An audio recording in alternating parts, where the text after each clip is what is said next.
Hello, South Carolina! It's okay, you don't need to listen to Jermaine. I love you guys, though. I love the Yang Gang. Thank you all. It's tremendous to be here. You don't know it, you don't feel like it all the time, but you are among the most powerful people in our country today. Where I did the math, do you know how many Californians each South Carolinian is worth? About 500. So there are 500 people here today, that's like 250,000 Californians. It's like 6 football stadiums full of Californians. That's why presidential candidates will come to you all and present our vision for the future of this country, because you can actually control that future. Again, it doesn't feel like it, you're just living your lives. You're Democrats and independents and Republicans and conservatives who are here today. Mostly Democrats though, am I right? But you all can turn this country in a whole new direction in just a few short months. And the question you all have to ask yourself is this. It's a question that Democrats have to get right in particular. The question is, how the heck did Donald Trump become our president in 2016? I mean, everyone here, you have friends and neighbors and family members, as do I, that voted for Donald Trump. And if you were to turn on cable news, to your point, why would you think that he's our president today? You all know Russia, yes. What else on that list?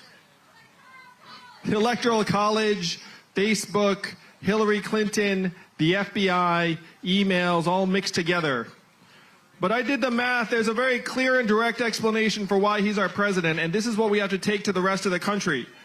The reason why Donald Trump is our president is that we automated away 4 million manufacturing jobs in Ohio, Michigan, Pennsylvania, Wisconsin, Iowa, and tens of thousands right here in South Carolina. There's a straight line up between the adoption of industrial robots and automation in a voting area and the movement towards Donald Trump. Unfortunately, it's not going to stop at manufacturing. It's now going to shift to other parts of our economy. How many of you have noticed stores closing around where you live here in South Carolina? And why are those stores closing?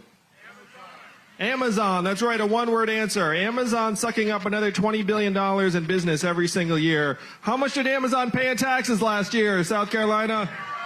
0, that's right. They paid less in taxes than everyone here in this vast group of people. So that is your math, South Carolina.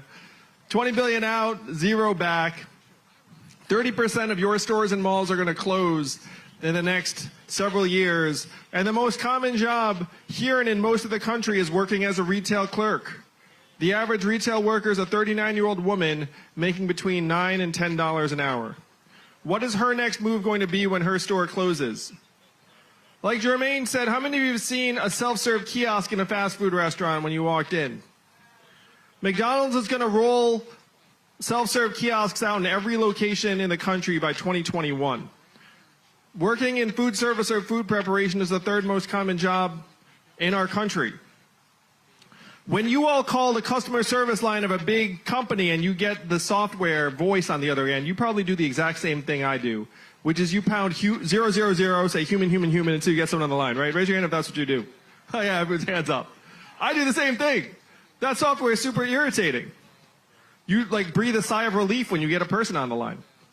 But in several short years, the software is going to sound like this. Hey Andrew, how's it going? What can I do for you? It's going to be fast, efficient, delightful. You might not even realize it's software. What is that going to mean for the 2.5 million Americans who work in call centers right now who make on average $12 to $14 an hour? Donald Trump is not the cause of all of our problems. He's a symptom. He's a manifestation. We're in the midst of the greatest economic transformation in the history of our country, what experts are calling the 4th Industrial Revolution.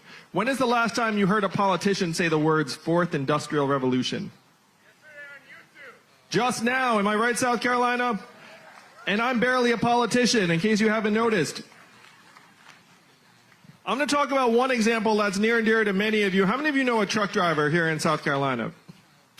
No surprise, driving a truck is the most common job in 29 states. And my friends in California are working on trucks that could drive themselves. They're motivated by the most American of reasons, the money. $168 billion a year in cost savings if they can successfully automate away truck driving jobs. What is that going to mean for your friends and neighbors and the 3.5 million Americans who drive a truck for a living right now, make about $50,000 a year, 49-year-old men? Or the 7 million Americans who work in truck stops, motels, and diners that rely upon the truckers getting out and having a meal. The robots don't need to stop. If you're a human truck driver, you know this. You have to get out of your truck after 14 hours so you can go to sleep. The robot truck never needs to stop. And only 13% of American truck drivers are unionized. This is not going to be a negotiation. The robot trucks are already on our highways in Arizona. UPS just invested. You can actually YouTube clips of the self-driving trucks on our highways right now.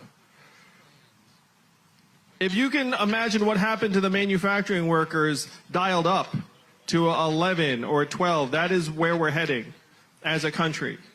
And it is up to you, the voters of South Carolina, to present a different vision for our country as quickly as possible. Now, what is that vision? When you first heard about me and the campaign, you probably heard something like this. Like Jermaine said, there's an Asian man running for president who wants to give everyone $1,000 a month. You remember hearing that, South Carolina? And the first time you heard it, you were like, that sounds like a gimmick. That sounds too good to be true. That will never happen. But this is a deeply American idea. Certainly not my idea. Thomas Paine was for it at our founding, called it the citizen's dividend. Martin Luther King championed it in the 60s. It is what he was fighting for when he was assassinated in 1968. Called it the guaranteed minimum income for all Americans. 1,000 economists endorsed it in the 60s. It passed the U.S. House of Representatives twice under Richard Nixon in 1971, called the Family Assistance Plan. And then one state adopted a dividend 11 years later, where now everyone in that state gets between $1,000 and $2,000 a year, no questions asked. And what state is that? And how does Alaska pay for it? And what is the oil of the 21st century? Technology, software, self-driving cars and trucks, big data. How many of you saw that study that just came out that said that our data is now worth more than oil? Raise your hand. Do you all remember keep your hand up if you remember getting your data check in the mail. Where did the data check go? I can tell you exactly where it went. It went to Facebook, Amazon, Google, and the rest of the Silicon Valley crew, these trillion-dollar companies that are paying zero in taxes.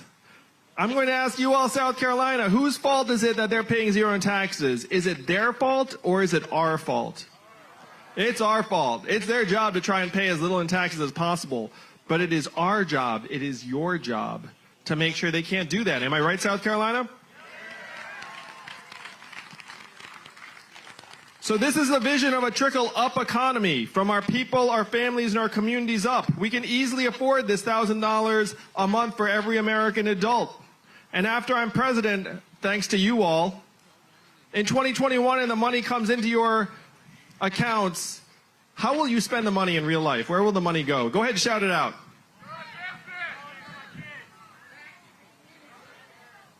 Clothing for the kids, start a business, tuition. How much of it would stay right here in South Carolina? Almost all of it. A little bit of it would float up to the cloud. You'd upgrade your Netflix subscription, maybe buy an extra toaster on Amazon. But most of it would go to the things you spend money on every single day. Daycare expenses, car repairs you've been putting off, Little League signups, local organizations, local political causes.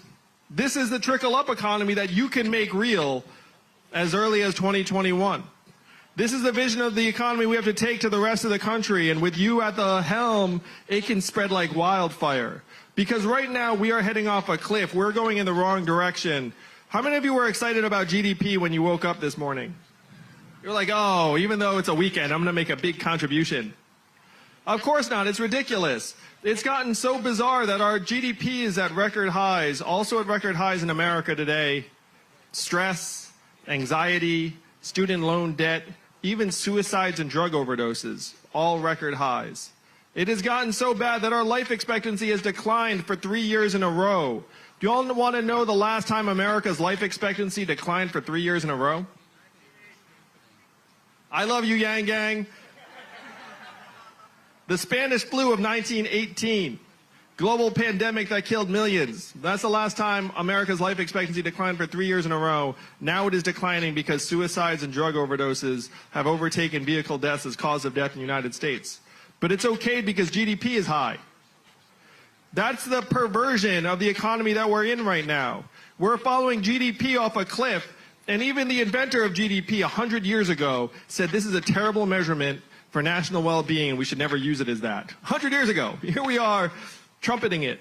So if you don't get excited about GDP when you wake up in the morning, South Carolina, what would get you excited if I say it got better in your towns and communities? Childhood success rates. Yeah, as a parent, how many would get excited about that? How about clean air and clean water? How about mental health and freedom from substance abuse? How about our own health and life expectancy? These are the measurements we should be using for our own progress, and as your president, I will update GDP to the new American scorecard, and I will present it to you all every year at the State of the Union. I will be the first president to use a PowerPoint deck at the State of the Union.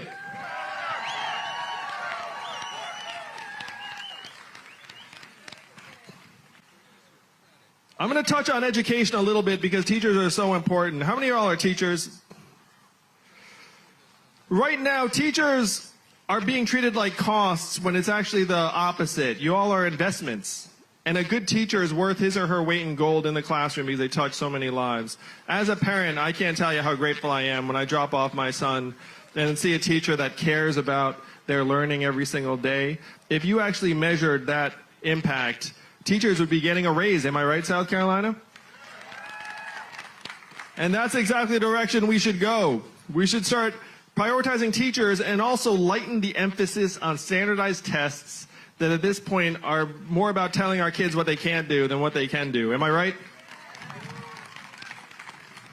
A bit of a history lesson. We actually came up with the SAT during World War II to figure out which kids we didn't want to send to the front lines.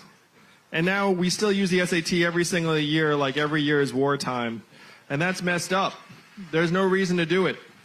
So this is a vision of our economy that we can get excited about, a vision where our kids go to school to learn, and the teachers have a chance to teach in a genuine way, that we can measure our economy by our own progress and well-being.